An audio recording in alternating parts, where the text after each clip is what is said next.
মূলত ঈদ করে ফেলেছি 5ই আগস্ট। 5ই আগস্টটাই আসলে বাংলাদেশের জন্য একটা স্বস্তির জায়গা তৈরি করে দিয়েছে। আসসালামু আলাইকুম প্রিয় দর্শক, ঈদ মোবারক। দর্শক, এই যে একদম মুক্তভাবে বলতে পারলাম ঈদ মোবারক, অনেকে বলে থাকেন যে বাংলা বসন্তে এরকম মুক্তভাবে বলা এবং এই যে হাসি এবং আনন্দের সাথে বাংলায় ঈদ পালন হয়েছে কবে তা হয়তো ভুলতেই বসেছিল এদেশের মানুষ। আমরা আজকে কথা বলবো এই কেমন কাটলো ঈদের দিনগুলোতে মুক্ত পরিবেশে, ঈদ আড্ডা দিব। স্টুডিওতে উপস্থিত রয়েছেন এই বাংলা বসন্তের কিংবা ফ্যাসিবাদ বিদায় নেয়ার জন্য, বিদায় করার জন্য যারা দীর্ঘদিন আন্দোলন সংগ্রাম করেছেন, তাদেরই দুজন অসংখ্য মানুষের মধ্যে যারা নেতৃত্ব দিয়েছিলেন এমন দুজনের আমাদের স্টুডিওতে উপস্থিত রয়েছেন। আমরা অনুষ্ঠানের শুরুতেই যারা এই দীর্ঘ আন্দোলন সংগ্রামে শহীদ হয়েছেন এবং আত্মত্যাগ করেছেন তাদের প্রতি শ্রদ্ধা জানিয়ে আজকের অনুষ্ঠান শুরু করছি। পরিচয় করে দিচ্ছি, স্টুডিওতে রয়েছেন উপস্থিত আমার বাম পাশে বাংলাদেশ ইসলামী ছাত্র শিবিরের সাবেক কেন্দ্রীয় সভাপতি, বাংলাদেশ জামায়াত ইসলামীর কেন্দ্রীয় কর্মপরিষদ সদস্য ডক্টর শফিকুল ইসলাম মাসুদ। আপনাকে স্বাগত জানাচ্ছি। আসসালামু আলাইকুম, ঈদ মোবারক। ঈদ মোবারক। এবং ডান পাশে রয়েছেন আপনাদের আরো একজন প্রিয় মুখ, বাংলাদেশ ইসলামী ছাত্র শিবিরের কেন্দ্রীয় সভাপতি জাহিদুল ইসলাম। আপনাকে স্বাগত জানাচ্ছি। আসসালামু আলাইকুম, ঈদ মোবারক। প্রিয় দর্শক, আজকে আমরা এই অনুষ্ঠানে অগ্রজ এবং অনুজের একটি সম্মিলন করার চেষ্টা করব।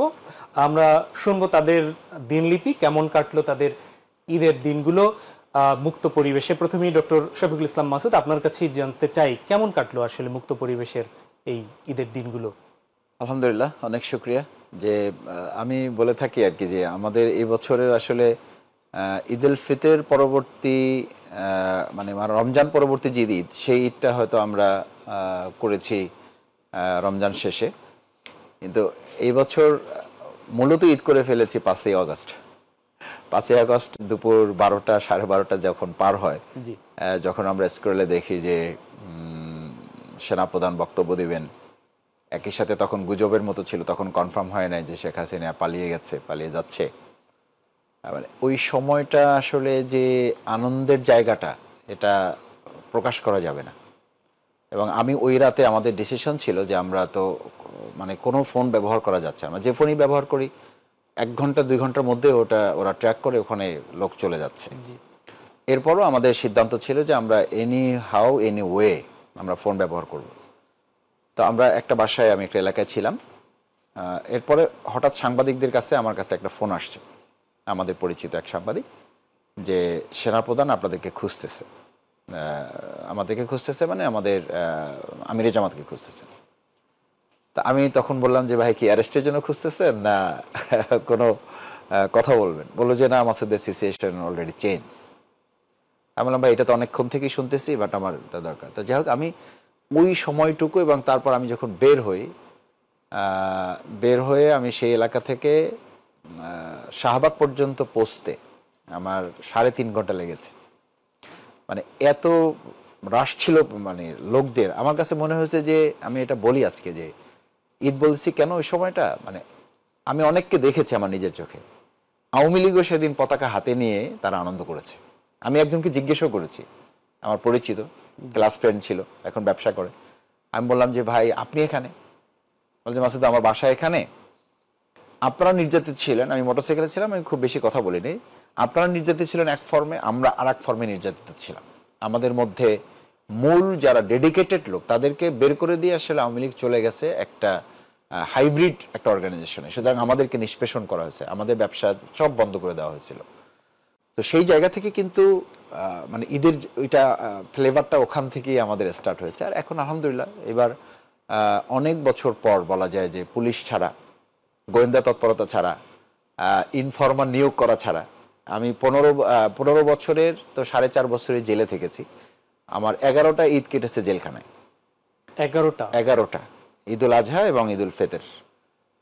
তো এর বাইরে যেগুলো ঈদ করেছি, প্রত্যেকটা ঈদই আসলে একটা জেলখানার মতো, মানে জেলখানার ঈদগুলোই ছিল মূলত মুক্ত ঈদ। আপনার বাচ্চাকে দেখতাম যে হ্যাঁ নিয়ে যাচ্ছে, মানে আমাদের জেলখানার ঈদটা ছিল মুক্ত ঈদ। মানে ওখানে আমরা মুক্ত ঈদ করতাম, ঈদের নামাজ পড়তাম, কোনো ক্ষেত্রে আমাদেরকে ইমামতিও করতে হয়েছে। আমি তো শহীদ মাওলানা মতিউর রহমান নিজামী ভাই ইমামতিতেও নামাজ পড়েছি, ঈদের নামাজ জেলখানায়, এবং উনি খুতবা দিয়েছেন। মীর কাসেম আলী ভাইয়ের ইমামতিতে আমরা নামাজ পড়েছি, উনি যখন জেলখানায় ছিলেন পুরান ঢাকায়। তো ওটা ছিল মুক্ত, কারণ ওখানে আমাদের কোনো টেনশন ছিল না। কিন্তু বাইরে এই 15টা ঈদের বাইরে বা 11টা ঈদের বাইরে যেগুলো বাইরে ঈদ করেছি, এগুলো প্রত্যেকটা একটা জেলখানার ঈদের মতো ছিল। আমরা যেতাম, বাড়ি থেকে জানাতো, সংগঠন থেকে জানাতো আসবেন কিনা, দেখেন, কথা বলেন, চিন্তা করেন, আসলে কতক্ষণ থাকতে পারবেন। যেতাম, আশেপাশে লোক সেট করতে হতো। তারপরে যে মসজিদে যাব সেই মসজিদ খুব আবেগ থাকতো, কিন্তু ওখানে প্রত্যেকের মধ্যে একটা বিরাট উত্তেজনা বিরাজ করতো, কতক্ষণে মাসুদ ভাইকে বিদায় দেওয়া যায়। বিদায় দেওয়া যায় মানে কোলাকুলি করতে চায়, ছবিও তুলতে চায়, আবার একটা স্ট্রেসও আছে যে মাসুদ ভাই যাওয়ার পরেই আমরা একটু ফ্রি হয়ে যাব। মানে তার আগ পর্যন্ত এখানে একটা বিরাট, মানে এটা ভালোবেসেই বলতো যে মাসুদ ভাই আপনি বেশিক্ষণ এখানে, আপনাকে আমরা রাখতে চাই না বেশিক্ষণ, আপনি যে নামাজ পড়াতে পেরেছেন, আপনি যেটুকু খুতবা দিয়েছেন, আপনার সাথে যে আমরা একটা কথা বলতে পেরেছি। হ্যাঁ, গ্রামের বাড়িতে আমি কোনো, আলহামদুলিল্লাহ, আমি জেলখানায় থাকাটুকু ছাড়া বাকি কোনো ঈদ আমি এলাকায় মিস করিনি। প্রত্যেকটা ঈদ আমি আমার এলাকার মানুষের সাথে করেছি, আলহামদুলিল্লাহ, তাদের পাশে থেকে। যে আপনার কাছে আমি ফিরবো, আমি কাছাকাছি উত্তর নিয়ে জাহিদুল ইসলাম আপনার কাছে আসি। ঠিক 1 বছর আগে যে ঈদটা পালন করেছেন, সেই ঈদের সাথে তখন কিভাবে পালন করেছিলেন?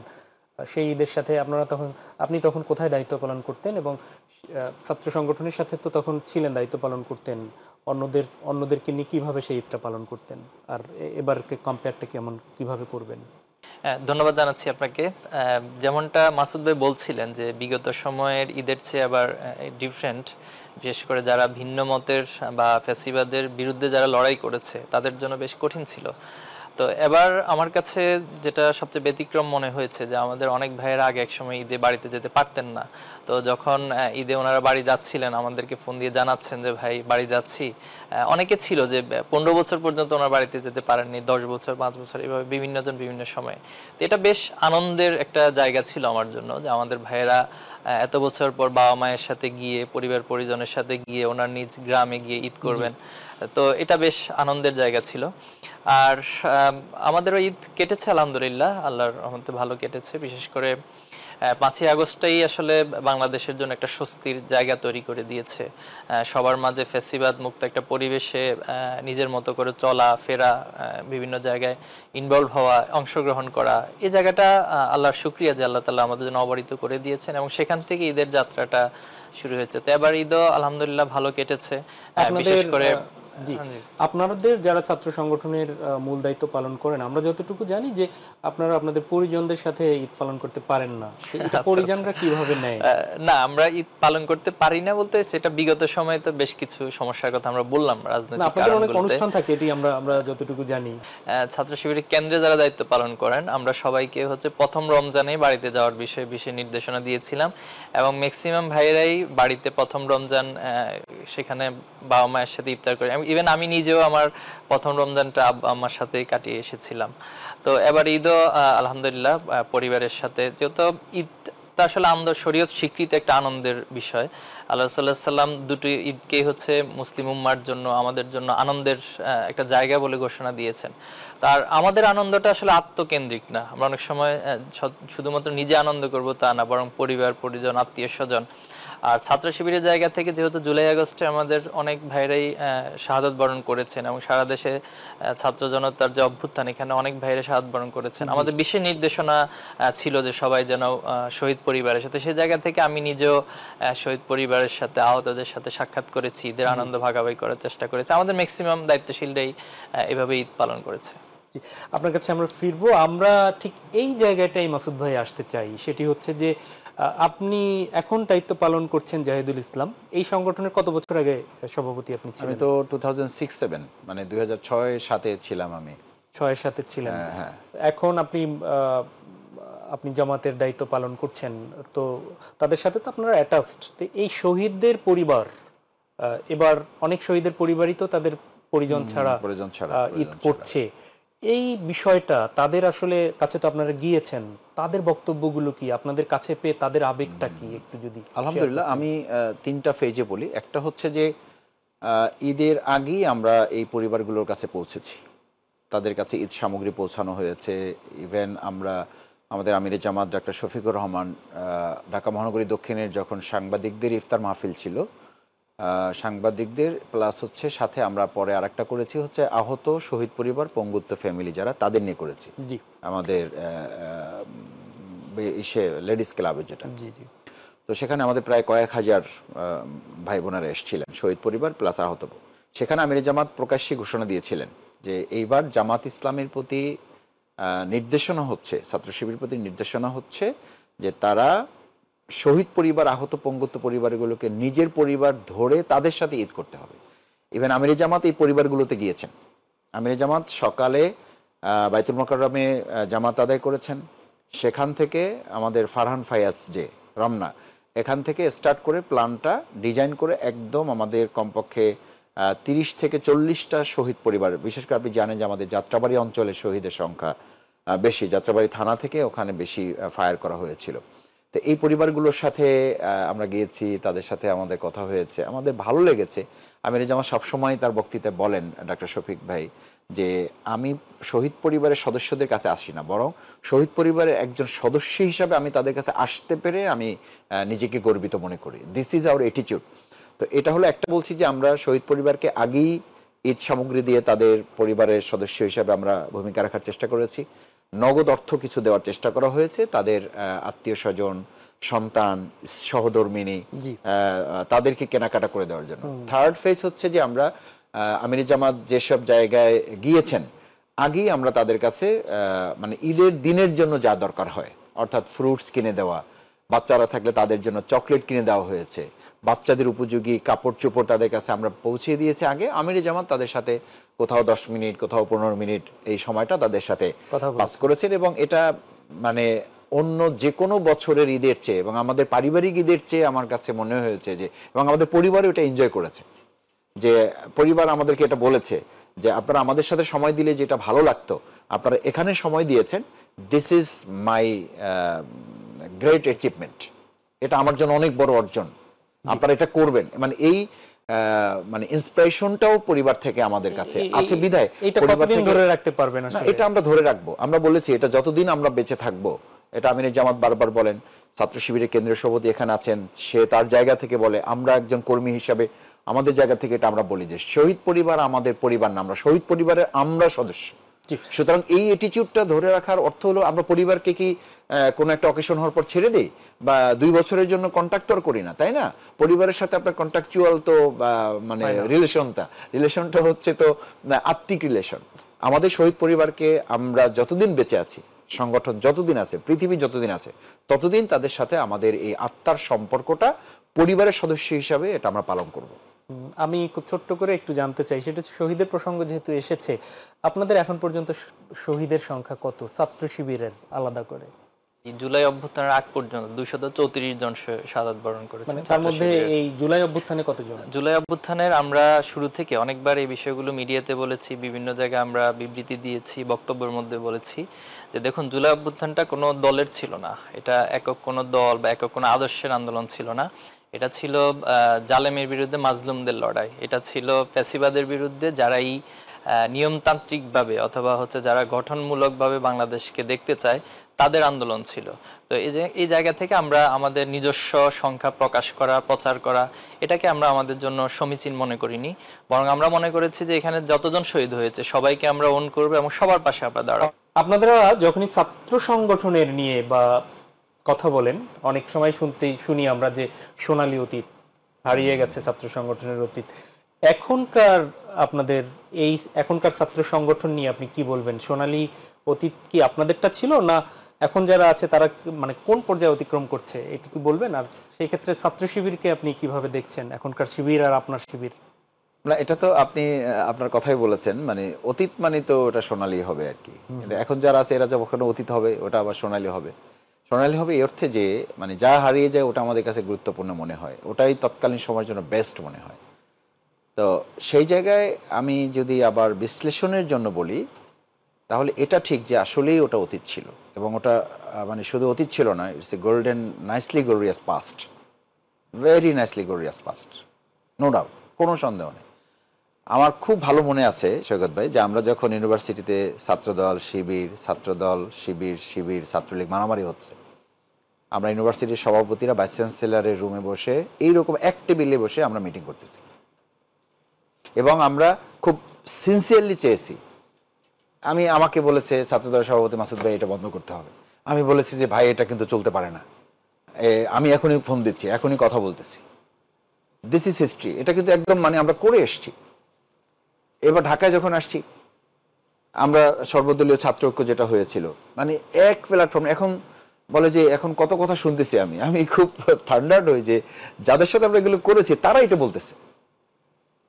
বলতেছে। আমি কোন প্রোগ্রামে সর্বদলীয় ছাত্র ঐক্য, আমি ছাত্র শিবিরের সভাপতি হিসাবে আমি প্রধান অতিথি থেকেছি। আজিল বাড়ি হেলাল ভাই আমার সময়ের তৎকালীন কেন্দ্রীয় সভাপতি, উনি প্রধান বক্তা ছিলেন।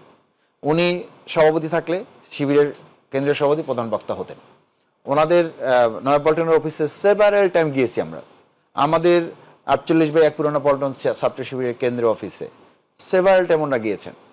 আমরা এই ঈদের সময়, এটা দুর্ভাগ্যজনক, আমি মেসেজটা কনভে করতে চাই সৈকত ভাই, প্রত্যেকটা ঈদে এমনকি অন্যান্য অকেশনগুলোতে আমরা সাধ্যমতো, আমরা গরিব মানুষ, সাধ্যমতো আমরা তাদের জন্য গিফট পাঠানোর চেষ্টা করেছি, একেবারে ফর্মালিটিস মেনটেন করা, এবং খুব মানে পেয়ে তারা সিনসিয়ারলি আবার ওটা ফিডব্যাক দিয়েছেন। মাসুদ ভাই এটা পাঠিয়েছেন, না পাঠালে হতো, অনেক ধন্যবাদ, ব্যস্ততার মধ্যে আমাকে স্মরণ করেছেন। আবার এটাও বলতেন যে ভাই আমরা তো পারলাম না, তো যা হোক আপনারা করেছেন, এটা দিয়ে শুরু হলো, মানে এভাবে আমরা মানে খুব জলি মাইন্ডে এটাকে ইয়া করতাম। এখন তো খুব দুর্ভাগ্যজনকভাবে আমি এটা শুনতে পাই যে এই 2, 4, 5, 7 বছরের ছাত্র শিবির গিফট দিয়েছে, নেয় নাই, ফেরত দিয়েছে। কেন এটা নেওয়া যাবে না? কি হয়েছে? এটা বড় ভাইদের সাথে কথা বলতে হবে। আরে ভাই, বড় ভাইদের সাথেই তো আমরা এটা করে এসেছি, বড় ভাইদের সাথেই তো আমরা এক মঞ্চে কথা বলে এসেছি। আমি এটাও বলি আজকে যে আমরা যখন বক্তৃতা করতাম শিবির থেকে, তখন আজকের মানে কেন্দ্রীয় নেতৃবৃন্দ যারা তাদের স্থায়ী কমিটির সদস্য যারা কথা বলেন, তারা স্লিপ দিতেন ছাত্রদলের সভাপতিকে যে শিবির কথা বলতেছে, আমি নাম ধরেই বলি, আমার অহংকার আল্লাহ মাফ করুন, যে মাসুদ কথা বলতেছে, ওকে স্লিপ দিবে না, ও যতক্ষণ চায় কথা বলবে। তো জিজ্ঞেস করতে যে আমাদের তো টাইম শর্ট আছে, বলতে টাইম শর্ট আছে, ও কথা বন্ধ করলে তো লোক সব চলে যাবে, তুমি লোক ধরে রাখতে পারবা? তখন তো আমাদের কোনো মানে শর্ট প্রোগ্রাম হতো না, মানে সকালে বসছি, দুপুর বিকাল পার হয়ে দিনব্যাপী অবস্থান কর্মসূচি নয়াপল্টনে মুক্তাঙ্গনে। তখন তো মুক্তাঙ্গন ছিল একটা মানে খুব পলিটিক্যাল স্পট, চলতে থাকবে, বলছে যে ওরিয়া বন্ধ করবে না। ইভেন আপনাকে এটাও বলি, যখন আমাদের সাদেক হোসেন খোকা সাহেবের ওখানে যে ইয়াটা আমাদের মানে সদরঘাটের দিকে যে জায়গাটা, ওখানে যে প্রোগ্রামটা হয়েছিল বেগম খালেদা জিয়ার উপস্থিতিতে, সেই প্রোগ্রামে যখন আমি বক্তৃতা করতেছি, আমাদের অন্যান্য কেন্দ্রীয় নেতৃবৃন্দ পরোয়ার ভাইটা সহনরা আছেন, আমার বক্তৃতা চলতেছে পল্টন ময়দান না, পল্টন ময়দান না, পল্টন ময়দান যে নামটা ভুলে গেলাম, কি কমিউনিটি সেন্টার, তো ওখানে প্রোগ্রাম চলতেছে, আমার বক্তৃতা চলতেছে, একজন স্লিপ নিয়ে আসতেছে, ম্যাডাম খালেদা জিয়া ওকে থামাই দিছে, বলছে তুমি বসো, ও বক্তৃতা যতক্ষণ দিতে চায় ও দেবে, ও যখন থামবে তখন থামবে। এরকম সৌহার্দ্য ছিল, এই সৌহার্দ্যটা ছিল তো আমাদের। এটাকে আমি বলছি যে this is nicely glorious past. তো এই সুন্দর অতীতটা আমরা কেন হারিয়ে ফেলতেছি? আমাদের তার মানে কি আমাদের আন্দোলন যখন চলবে তখন সৌহার্দ্য থাকবে, যখন আমরা ভালো সময় চলে আসব তাহলে তো আপনার ধরে নিতে হবে আবার খারাপ সময় আসবে। কারণ আমরা আমাদের এই সহনশীলতা, এই সুন্দর সংস্কৃতিটা, তো রাজনীতির গুণগত পরিবর্তন মানে কি ভাই? রাজনীতির গুণগত পরিবর্তন কি মানে খালি আমি এমপি হইতে পারলাম, আমি সংসদে যেতে পারলাম, হাসিনা হটাই দিতে পারলাম, ফেসিবাদ চলে গেল, তা আমি কি করতে পারছি? What can I do and who have to do? আমরা কি করতে পারছি? আমি তো মনে করি যে আজকে এই যে দেখেন ঈদের জামাত হবে, সবাই কোলাকুলি করে, আমি অনেক সময় 2-1 জিজ্ঞেস করি যে ভাই এই কোলাকুলিটা কি ঈদের সময় আছে না আরো 2-1 দিন থাকবে? একদম আমি জিজ্ঞেস করেছি এবার ঈদে যে ভাই কোলাকুলিটা কি এইবারের জন্য, এই 10 মিনিটের জন্য, না এই সামনে ইলেকশন আসে এগুলো থাকবে? কানের কাছে মুখ নিয়ে আমি মজা করে জিজ্ঞেস করি। হাই প্রোফাইল বিএনপি নেতৃবৃন্দের সাথে দেখা হয়েছে, অন্য দলের সাথে দেখা হয়েছে, ছাত্র নেতৃবৃন্দদের সাথে কথা হয়েছে। আমি বেশ কয়েকজনকে জানতে চাইছি যে ভাই এটা কি ঈদের নামাজের জন্য, ঈদের মাঠের জন্য, না আরো? তো বলে যে না মাসুদ ভাই কি বলেন এটা থাকবে। এই কি বলেন যে থাকবে, সেই দেখি বের হইয়া তার বক্তব্য হলো আমরা এই দেশ স্বাধীন করেছি, এটা মৌলবাদীদের হাতে দেওয়া হবে না, এই দেশ স্বাধীন করেছি, আমরা এখন আমাদের কথা ছাড়া থানায় গ্রেপ্তার করা চলবে না, এই দেশ স্বাধীন করেছি, আমরা কি মানে রাস্তার নিরাপত্তা চাই, আমরা চাঁদাবাজির নিরাপত্তাও চাই। How is that? তা আমি এটা খুব মানে এভাবে বলি যে দেখেন ঈদ মানে তো শুধু একদিনের ঈদ না, এটা একটা প্রতীকী ঈদ। রাসূল সাল্লাল্লাহু আলাইহি সাল্লাম পরিষ্কার বলেছেন, ঈদুল লাইম ঈদুল কারীম। ঈদ সবার জন্য সমানভাবে হবে না। যারা সত্য কথা বলবে, সত্য পথে চলবে, এই এক মাসের ট্রেনিং নিয়ে যারা পুরো বাকি 11 মাস সুন্দরভাবে জীবন পরিচালনা করবে, তাদের জন্য ঈদুল কারীম, সম্মানজনক ঈদ। আর একটা পক্ষ আছে, রোজা রেখেছে, সব করেছে, ঈদুল লাইম, যারা সত্যকে ধারণ করতে পারবে না, মিথ্যাকে লালন করবে, অসত্যকে লালন করবে, চাঁদাবাজকে ধারণ করবে, সন্ত্রাসকে ধারণ করবে, অন্যায়কে ধারণ করবে, দখলদারিত্বকে ধারণ করবে।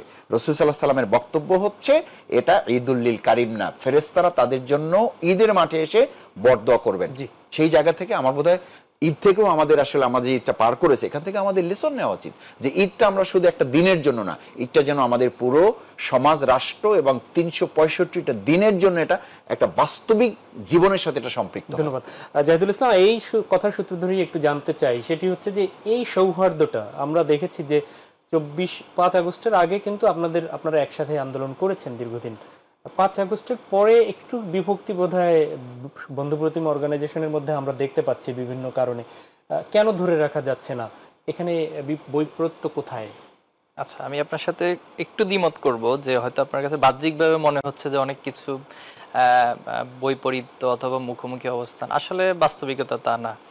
দেখুন, পলিটিক্যালি সবারই নিজস্ব একটা আদর্শ থাকে, নিজস্ব একটা স্ট্যান্ড থাকে, তিনি সেখান থেকে তার আদর্শের চর্চা করবেন, স্ট্যান্ড নিবেন, এটাই স্বাভাবিক। তো সে জায়গা থেকে হয়তো পলিটিক্যাল গ্রাউন্ড থেকে এখানে একটা আদর্শের মুখোমুখি মনে হতে পারে, কিন্তু ইন্টারনালি আসলে আমাদের সকল ছাত্র সংগঠনের সাথে, যাদেরকে আমরা অ্যাটলিস্ট ফ্যাসিবাদের বিরুদ্ধে অবস্থান নিয়েছিল অতীতে বা আছে, আমরা তাদের সাথে সবার সাথে সৌহার্দ্যপূর্ণ সম্পর্ক বিরাজ করে। সেটা আমরা রমজানেও ইফতার প্রোগ্রাম আয়োজন করেছি। এরপরে মাসুদ ভাই যেটা বলেছেন, ওনাদের সময় গিফটের আদান প্রদান হতো, আলহামদুলিল্লাহ এটা আমাদের এবারও হয়েছে, এবং আমাদের শুভেচ্ছা বিনিময় হয়েছে। এবং খুব রিসেন্টলি হচ্ছে আমরা ঈদ পুনর্মিলনী প্রোগ্রামের আয়োজন করব বন্ধু প্রতিম সকল ছাত্র সংগঠনকে নিয়ে। তো সে জায়গা থেকে আমি মনে করি ঈদ তো আসলে ভ্রাতৃত্ব এবং ঐক্যের একটা প্রতীক। এটা মানে হচ্ছে সবাই অতীতের হয়তো যদি কোনো ভুলভ্রান্তি থাকে, সম্পর্কের ক্ষেত্রে কোনো ঘাটতি থাকে, সেটা ভুলে যাবেন, সেটা পারিবারিক দিক থেকে, সোশ্যাল পার্সপেক্টিভ থেকে। তাই মনে করি পলিটিক্যালি হচ্ছে আমাদেরকে এই শিক্ষাটা ঈদ থেকে নেওয়া উচিত, এবং যদি আমাদের ভিতরে ভুল বোঝাবুঝি থাকে সেটা অবশ্যই আলাপ আলোচনার মাধ্যমে, পারস্পরিক সৌহার্দ্যের মাধ্যমে সেটা সমাধান হতে পারে। দীর্ঘদিন তো ফ্যাসিবাদ এই জাতির ঘাড়ে বসেছিল, তো যখন ফ্যাসিবাদ মুক্ত হলো তখন আপনারা নেতৃত্বে, তো সে জায়গা থেকে যারা আগের প্রজন্মে গত 15 বছর 17 বছর নেতৃত্বে ছিল, তাদের জায়গা থেকে এখনকার নেতৃত্বকে কি একটু এগিয়ে রাখবেন আপনি? এখনকার নেতৃত্ব যদি আপনি আমাদের কথা বলুন, এখন আমরা তো আমাদের এগিয়ে রাখবো বা পিছিয়ে রাখা এটা আমি বলবো না, এটার অবজারভেশনটা আপনারা দিবেন, অথবা সমাজে যারা সিভিল সোসাইটি রয়েছে, সামাজিক ব্যক্তিত্ব রয়েছে, তারা এই অবজারভেশনটা হয়তো করবেন। বাট আমি মনে করি না যে হচ্ছে ভাই যেটা বলছেন গ্লোরিয়াস হিস্ট্রি, আসলে সবাই যার যার অবস্থান থেকে সেই সময়টা এসে গ্লোরিয়াস, অথবা সময়কে রিড করে আমরা কি আসলে সঠিক সিদ্ধান্ত নিতে পারছি কিনা, এটা হচ্ছে বেশি ইম্পর্টেন্ট। আর ফ্যাসিবাদের যে শাসনটা গিয়েছে বা ফ্যাসিবাদের যে আমলটা গিয়েছে, আসলে এখানে তো আসলে কোনো রাজনীতি ছিল না, এখানে ফ্যাসিজম ছিল, এখানে আসলে কোনো সৌহার্দ্যের চর্চা ছিল না, এখানে টোটালি সবকিছু হচ্ছে চাপিয়ে দেওয়া স্বৈরতান্ত্রিক মনোভাবের কার্যক্রম ছিল। তো সেই জায়গা থেকে আপনি এবারও রমজানে খেয়াল করবেন ক্যাম্পাসগুলোতে অন্যরকম একটা আবহ তৈরি হয়েছে, রমজানকে উদযাপন উৎসব মুখে পরিবেশ তৈরি হয়েছে, এবং শিক্ষার্থীদের মাঝে এমন উচ্ছ্বাস আসলে আমরা আমাদের জায়গা থেকে বিগত সময় কখনো দেখিনি। তো সে জায়গায় ঈদের ছুটি তো চলছে, শেষ হয়ে যাবে ঈদের ছুটি, আশা করি ঈদ ফিরে আসলে সবার ভিতরে সেই ঈদের আমেজটা আমরা ক্যাম্পাসগুলোতে শিক্ষার্থীদের মাঝে দেখতে পাবো। আমি জাহিদের ইসে একটু বলি, মানে আমি একটা ক্যাম্পাসে একবার গিয়েছি এই রমজানের ইফতারে, গিয়ে দেখি 11টা ব্যানারে একটা মাঠে প্রোগ্রাম হচ্ছে। আপনি কি, আমরা আর কি ঈদ করছি পরের দিন, মানে আমার কাছে ওই মাঠটা একটা ঈদ মনে হয়েছে। কারণ ইমেজিন, আপনি ভাবতে পারেন এটা সেই বাংলাদেশ যেখানে একটা ব্যানারে কেউ প্রোগ্রাম করতে হইলো, ওই প্রোগ্রামের ব্যানারে লোকেরা মারামারি করে ওই ইফতার শেষ। ইফতার তো নিষিদ্ধ করা হয়েছিল। আর একটা ক্যাম্পাসে গিয়ে আমি প্রত্যেকটা ব্যানারে ঘুরে আসছি, এবং সবাই সবার সাথে হ্যান্ডশেক করছে। 11টা ব্যানারে একটা ক্যাম্পাসে প্রোগ্রাম হচ্ছে একই মাঠে, সবাই যার যার মতো কথা বলতেছে, মজা করতেছে, প্রত্যেকে তার আইডেন্টিটি তুলে ধরতেছে, তার আদর্শিক কথা বলতেছে, রমাদানের শিক্ষা বলতেছে। আপনার কাছে একটু প্রশ্ন, সেটি হচ্ছে যে আপনি যে সংগঠনের সভাপতি ছিলেন আপনাদের তো কত কত বছর পর্যন্ত আপনারা থাকতে পারেন এক সংগঠনের সভাপতি?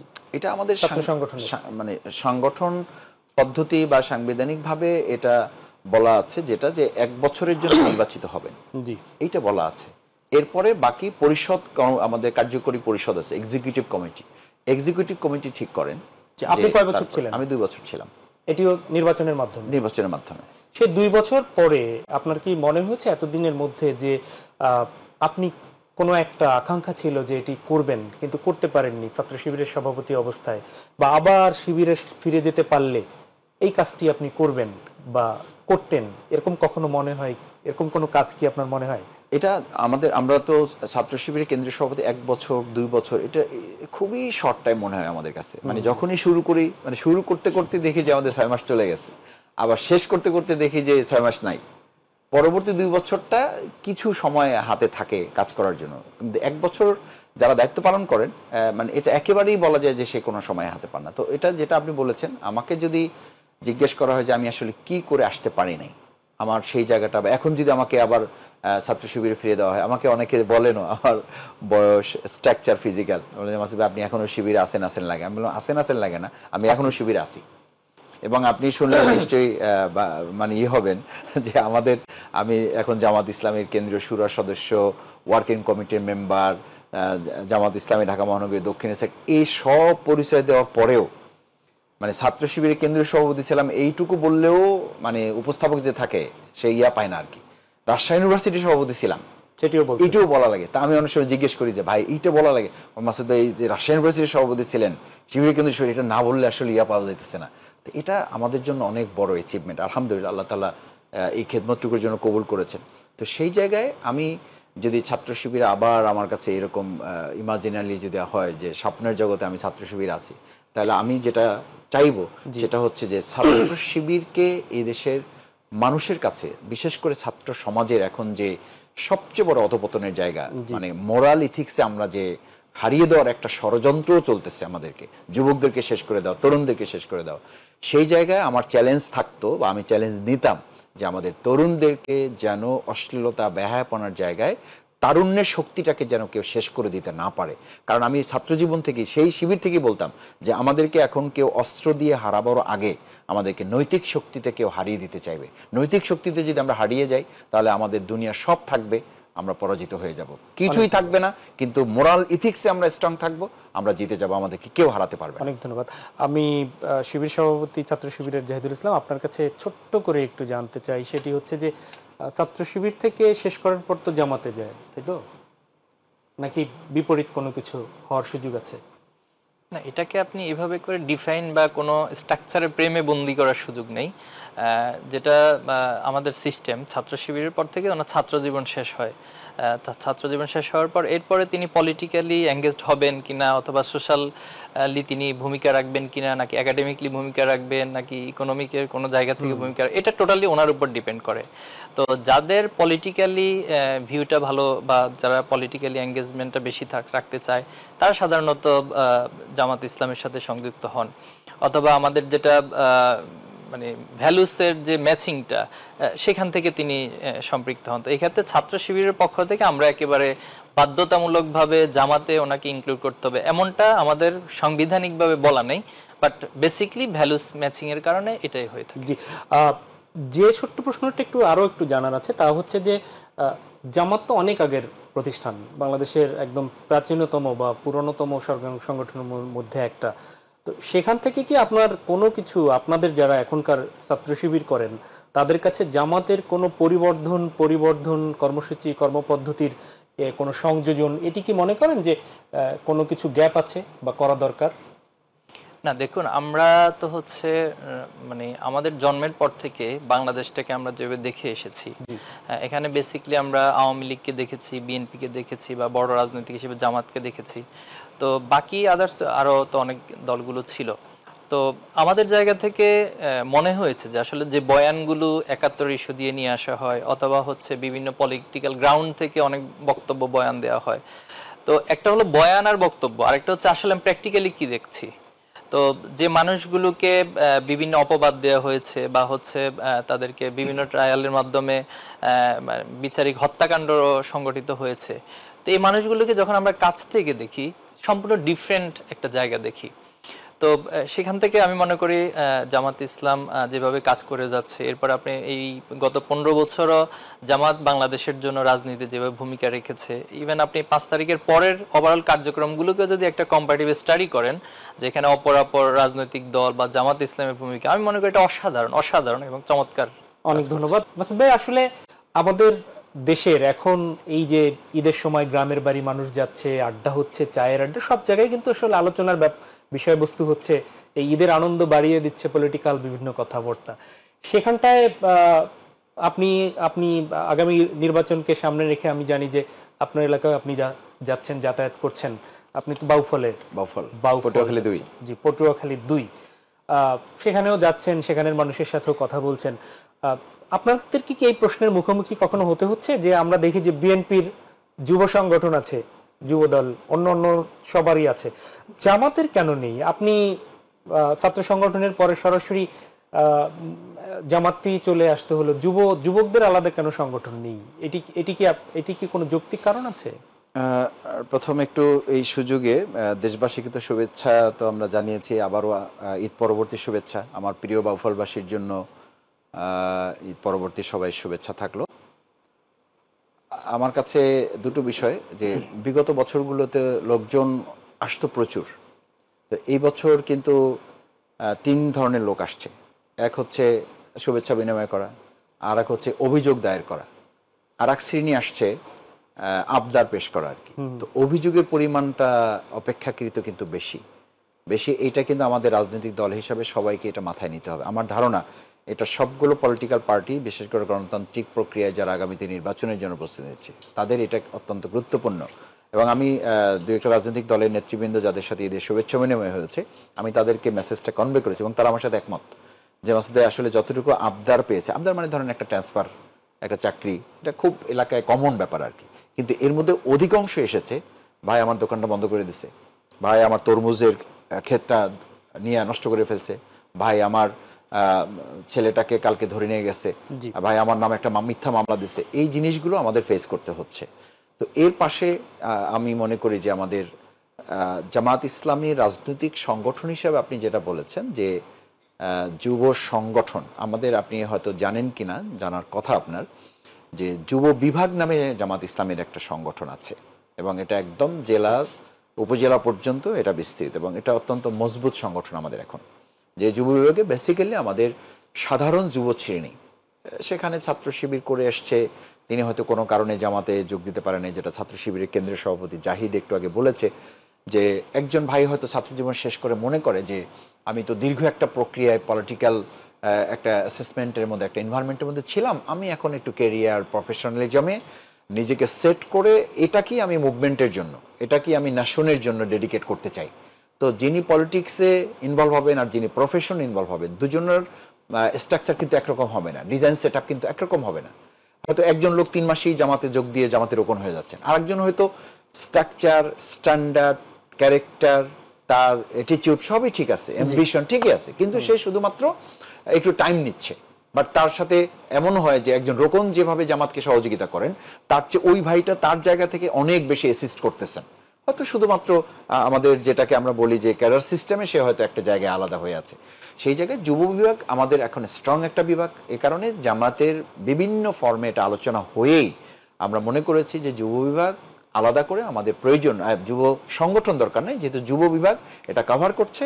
আর ছাত্র শিবির করার পরে মূলত যুবকরাই তো জামাত ইসলামী এখন চালাচ্ছে। আমাকে দেখে কি আপনি বার্ধক্য মনে হয়? আমি তো জামাত ইসলামী এখন দুর্বল মানুষ, আমি জামাত ইসলামী ঢাকা মহানগরীর সেক্রেটারি হিসাবে কাজ করছি। আমার সাথে ছাত্র শিবিরের 4 জন কেন্দ্রীয় সভাপতি এখন এখানে সহকারী সেক্রেটারি হিসাবে কাজ করছেন। তো এটা তো কোনো অসুবিধা নাই। আমরা তো বলছি না যে বয়স বিবেচনায় আপনি জামাত ইসলামীতে বেরিয়ে আছে, আপনার অনেক কম বয়সের সে এসে সংগঠনের বড় দায়িত্ব পালন করতেছে। সুতরাং মাঝখানে আমরা কোনো প্ল্যাটফর্ম ভাবছি না। অনেক ধন্যবাদ জাহিদুল ইসলাম। আপনার কাছে আসি, আপনারা মাঝখানে ছাত্র সংসদের ব্যাপারে আপনারা বেশ সরব ছিলেন, হঠাৎ করে নীরব কেন? না, নীরব আপনার কাছে কেন মনে হচ্ছে? আমরা সবসময় সরব ছিলাম এবং ছাত্র সংসদের নির্বাচনের যে যৌক্তিকতা সেটা আমরা তুলে ধরার চেষ্টা করেছি এবং সাধারণ শিক্ষার্থীদের মতামত আমরা যাচাই করার চেষ্টা করেছি তারা আসলে কি চায়। ম্যাক্সিমাম সাধারণ শিক্ষার্থীরা চায় যে ক্যাম্পাসে ছাত্র নির্বাচন হোক। তো যেহেতু রমজান কেন্দ্রিক সবার এক ধরনের ব্যস্ততা থাকে অথবা ম্যাক্সিমাম ক্যাম্পাসগুলো ছুটি হয়ে গেছে আগে, তো এই কারণে রমজানে হয়তো বিষয়টা নিয়ে আলাপ আলোচনা একটু কম হয়েছে, কিন্তু আমার মনে হয় ঈদের পরে এটা নিয়ে আবার আলাপ আলোচনা। আপনারা তো ক্যাম্পাসগুলোতে ভালো করবেন আপনারা আশা করছেন নাকি? আমরা সেটা প্রত্যাশা করছি, বাট সেখানে শুধু আমরাই করব অন্য কারো করার কোনো সুযোগ থাকবে না এটা আমরা মনে করি না। সবারই ভালো করার সুযোগ থাকবে, যার যার কার্যক্রম তার শিক্ষার্থীদের সাথে কতটুকু এঙ্গেজড হতে পারছে সেটার উপর ডিপেন্ড করবে। বিশ্ববিদ্যালয়ে তো আপনারা শুধু ছাত্রদের নিয়ে কাজ করেন, ছাত্র সংসদের ভোট তো ছাত্রীদেরও রয়েছে, তাদের মধ্যে আপনারা কিভাবে কাজ করছেন? তাদের ভোট পাওয়ার এখন যে সব এই সময়ের আপনাদেরকে ছাত্রীরা যে ভোট দিবে এই নিশ্চয়তা কিভাবে তাদেরকে দিচ্ছেন বা তারা কতটা আপনাদের প্রতি আস্থা রাখতে পারছে? জি, এটার উপরে আমরা একটা সার্ভে করেছি। আমরা যতটুকু দেখেছি যে ছাত্রীদের মাঝে ছাত্র শিবির সম্পর্কে বিগত সময়ে যে একটা কৌতূহল ছিল অথবা ছাত্র শিবির সম্পর্কে যে একটা অপবাদের কারণে মিথ্যা একটা মাইন্ড সেট আপ ছিল সেটা অনেকাংশে এখন সেটা কেটে গেছে। আমরা বেশ কিছু সাক্ষাৎকারও দেখেছেন মিডিয়াতে, ছাত্রীরা বলেছে যে ছাত্র শিবির সম্পর্কে এতদিন আমরা একভাবে শুনেছি, কিন্তু এখন যখন ছাত্র শিবির কার্যক্রমগুলো আমরা ওপেনলি ক্যাম্পাসে দেখছি তাদের ধারণা চেঞ্জ হয়ে যাচ্ছে। আর আমাদের ম্যাক্সিমাম প্রোগ্রামগুলোতে যেগুলো ওপেন স্পেস অথবা ক্যাম্পাসের কমন ইন্টারেস্টের জায়গা থেকে প্রোগ্রাম, সেখানে ছাত্রীদের থাকার সুযোগ থাকে। আপনি দেখেছেন যে আমাদের মেডিকেল ক্যাম্প করেছি ঢাকা বিশ্ববিদ্যালয় সহ বেশ কিছু ইউনিভার্সিটিতে, সেখানে ছাত্রীদের জন্য আমাদের আলাদা সেট আপ ছিল যাতে করে তাদেরকে সেখানে সেবা দেওয়া যায়। এরপর ইফতার প্রোগ্রামগুলোতে আমাদের আলাদা সেট আপ ছিল যাতে করে তারা তাদের পরিবেশটা মেনটেন করে সেখানে প্রোগ্রামগুলো করা যায়। তো আশা করছি এই যেটা আপনি ধারণা করছেন এটা অনেকাংশেই কেটে যাবে। মাসুদ ভাই, আপনার কাছে আসি, আমরা খুব বেশি সময় পাবো না, আগামীর আবারও জাতীয় রাজনীতিতেই আসি। সেটি হচ্ছে ইসলামী দলের মধ্যে ঐক্যের কথা চলছিল, সেটি কি কোনো আগালো? আসলে মানে ঐক্যের প্রক্রিয়াটা হচ্ছে যে নির্বাচনের ডেডলাইন যখন আসবে, এটার একটা টাইম ফ্রেম যখন ঠিক হবে, তখন ইলেকশনের মুডে আসবে পলিটিক্যাল পার্টিগুলো, পলিটিক্যাল পার্টির ওয়ার্কার্স যারা, থিঙ্কার যারা। তো সেই এনভায়রনমেন্ট বা সেই টাইমলাইনে কিন্তু আমরা এখনো পড়ি নাই। এখন একদম প্রাইমারি লেভেল আলোচনা চলতেছে। এই প্রাইমারি লেভেল আলোচনাটা ঈদকে সামনে রেখে আরো কিছুটা, শুধু ঈদ না, মানে রমজানকে এবং ঈদকে সামনে রেখে সেটা আরো কিছুটা ডেভেলপ করেছে, আলাপ আলোচনা হয়েছে। কারণ রমাদানি ইফতার মাহফিলগুলো আসলে প্রকাশ্যে বক্তব্য একেবারেই কম হয়েছে, কিন্তু ওখানে মিলন মেলার মধ্য দিয়ে কিন্তু পরস্পরের সাথে বেশ ইম্পর্টেন্ট কথা হয়েছে। আমি নিজেই এটা সাক্ষী। একেবারে নিজেরা খুব গুরুত্বপূর্ণ আলোচনা করেছেন, এক টেবিলে বসে কথা বলেছেন। এরপরে ঈদের মাঠে কিছু আলোচনা হয়েছে, ঈদ পরবর্তী এক রাজনীতিবিদ আর রাজনীতিবিদকে গিয়েছেন, সেখানে কিছু কথাবার্তা হয়েছে। আসলে মানে জোটগত ব্যাপারটা আনুষ্ঠানিকতায় যতটুকু না ডেভেলপ করে, তার সে person to person, unofficially, informal এনভায়রনমেন্টে আলোচনাটা এটাকে এগিয়ে সেই জায়গাটা রমাদান, ঈদ এবং ঈদ পরবর্তী এই সময়টা আমার কাছে মনে হয়েছে যে বেশ ডেভেলপ করেছে এবং ইলেকশনের ফর্মালিটিসটা স্টার্ট হলে চূড়ান্তভাবে আমি মনে করি যে এটা একটা জায়গায় গিয়ে পৌঁছবে এখন পর্যন্ত। এবং আমরা আশাবাদী যে ইসলামী দলগুলোর সাথে জনগণের প্রত্যাশা আছে, ইসলামী দলগুলো আগের তুলনায় অনেক দূর আমরা কাছে এগিয়ে এসেছি।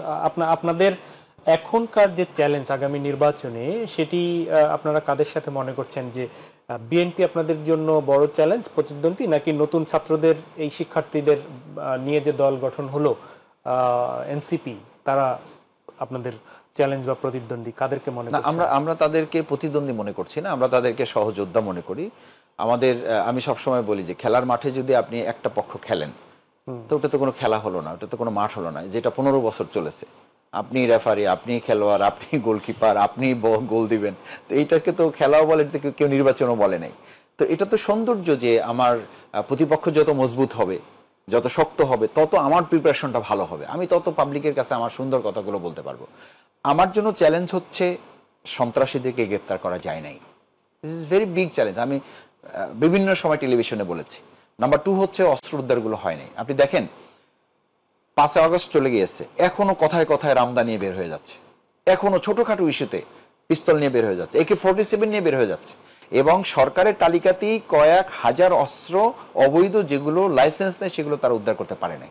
তাহলে হোয়াটস হ্যাপেন্ড? এগুলো তো ব্যবহৃত হবে। অবৈধ টাকা কত হাজার লক্ষ হাজার টাকা বাইরে পাচার হয়েছে, আবার দেশের মধ্যে এগুলো ব্যবহৃত হচ্ছে। বাইরে যারা নিয়ে ফেলেছে তারা তো দেশের জন্য এগুলো কাজে লাগাচ্ছে, এই অবৈধ অপকর্মের জন্য তার কাজে লাগাচ্ছে। আপনি নিশ্চিত হলেন কি করে যে নির্বাচন হবে আর এই টাকা ব্যবহৃত হবে না?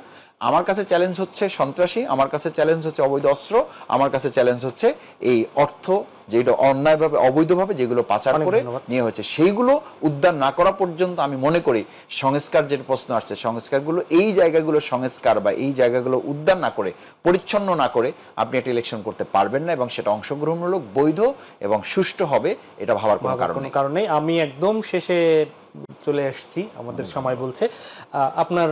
আপনার আসলে গোটা দেশ নিয়ে আপনারা কাজ করেন, তারপরে আপনার নির্বাচনী এলাকার জন্য আপনার কিছু বলার থাকলে ছোট্ট করে একটু বলবেন। আর যেহেতু ঈদ আড্ডা ছিল, আমরা যতটা জানি আমাদের দর্শকরা দু একজনে বলেছে যে মাসুদ ভাইয়ের কাছ থেকে একটা কিছু শুনতে চায়, গান অথবা আবৃত্তি কোনো একটা কিছু, সেটি দর্শকের দাবি, আপনি যদি পূরণ করেন এটি আপনার উপর ছেড়ে দিলাম।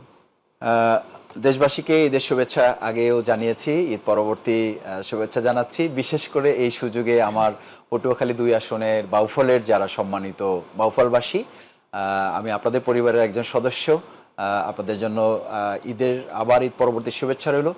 পুরো ঈদের আনন্দটা যেন এরকম হয়, ঈদ মানে খুশি, ঈদ মানে আনন্দ, ঈদ মানে ভুলে যাওয়া সব দ্বিধাদ্বন্দ্ব, আমরা যেন সেই দ্বিধাদ্বন্দ্ব ভুলে এগিয়ে যেতে পারি। আমি আজকের শোয়ের সৌজন্যে, আমার প্রিয় বাউফলের সৌজন্যে আমার প্রিয় গান, যেটা আমি 4.5 বছর জেলখানায় প্রিজন ভ্যানে যখন কাশিমপুর থেকে এসে যেতাম, ঢাকায় নিয়ে আসতো আমাকে, 4 থেকে 4.5 ঘন্টা লাগতো, অথবা কখনো 6 ঘন্টা পর্যন্ত আমরা প্রিজন ভ্যানে থাকতাম। যেখানে 30 জন থাকার কথা সেখানে আমাদের 70 জন আমরা থাকতাম, অর্থাৎ দাঁড়াবারও জায়গা থাকতো না। তখন আমরা খুব মানে বিপদগ্রস্ত মনে করে একটা গান আমরা গাইতাম, যেটার আমি 2টা লাইন আমি একটু বলি। এটা আমার খুব পছন্দের গান, প্রিয় গান, এবং যখন আমি খুব একাকিত্ব হই তখন আমি এই গানটা নিজে গুনগুন করে গাই। বিধায় আমি কোনো শিল্পী না, বাট এই গানটার সাথে আমি অভ্যস্ত। আমি তোমার মতো আপন করে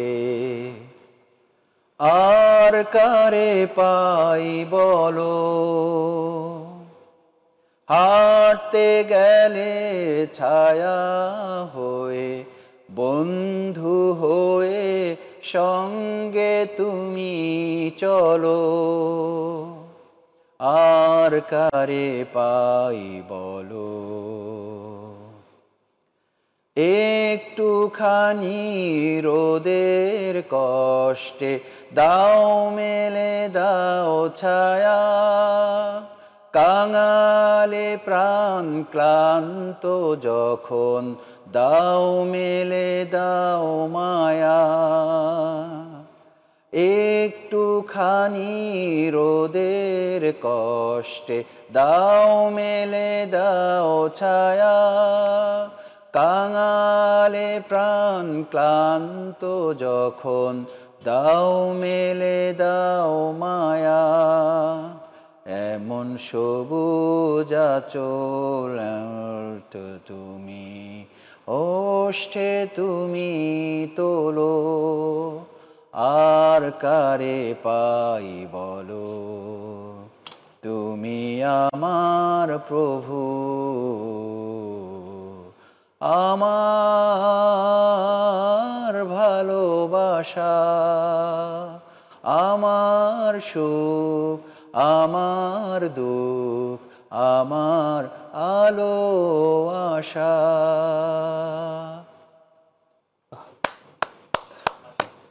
আমি তো মনে হচ্ছিল যে শুনতেই থাকি, শোটা যেন শেষ না হয়। শেষ দিকে এসে জাহিদুল ইসলাম আপনার কাছে আসি।